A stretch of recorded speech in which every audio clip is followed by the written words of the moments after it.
Well, with the presidential election now less than a month away, both candidates, former President Donald Trump and Vice President Kamala Harris, are trying to sway any remaining swing voters. Yeah, that's right. Harris is on a media blitz. She's in New York City today. Good Day's Robert Moses is in Lincoln Square this morning with the details. Robert, what's going on over there?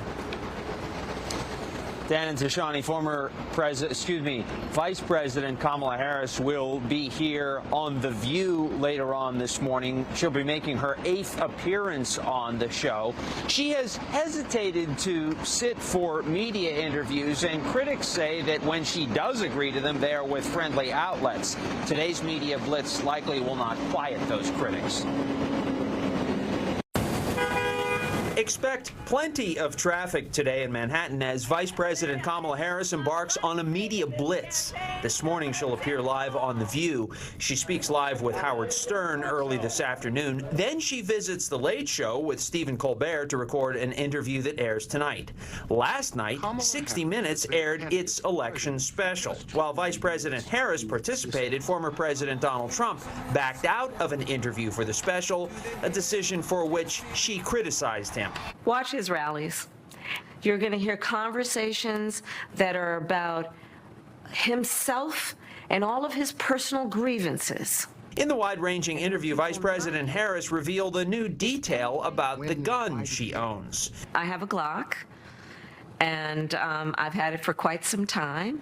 Have you ever fired it? Yes. Of course I have. At a shooting range. Both Vice President Harris and former President Trump yesterday marked the 1 year that has passed since the October 7th attack.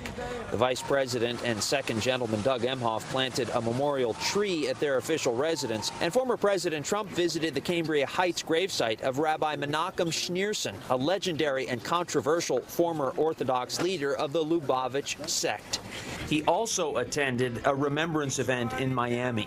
We send our love to every innocent soul who remains in Hamas captivity. We just are not going to stand for it. Former President Trump has visited Israel and the West Bank, but in a radio interview that aired yesterday, he claimed to have also visited Gaza. There is no record of such a visit. I've been there, and it's rough. It's a rough place. Before all of the attacks and before back and forth, what's happened over the last couple of years. Former President Trump claimed in that same interview that there would have been no attack last October 7th had he been in the White House. There are just 28 days remaining until Election Day. We're live in Lincoln Square this morning. Tashani and Dan, back to you. And Robert, thank you very much.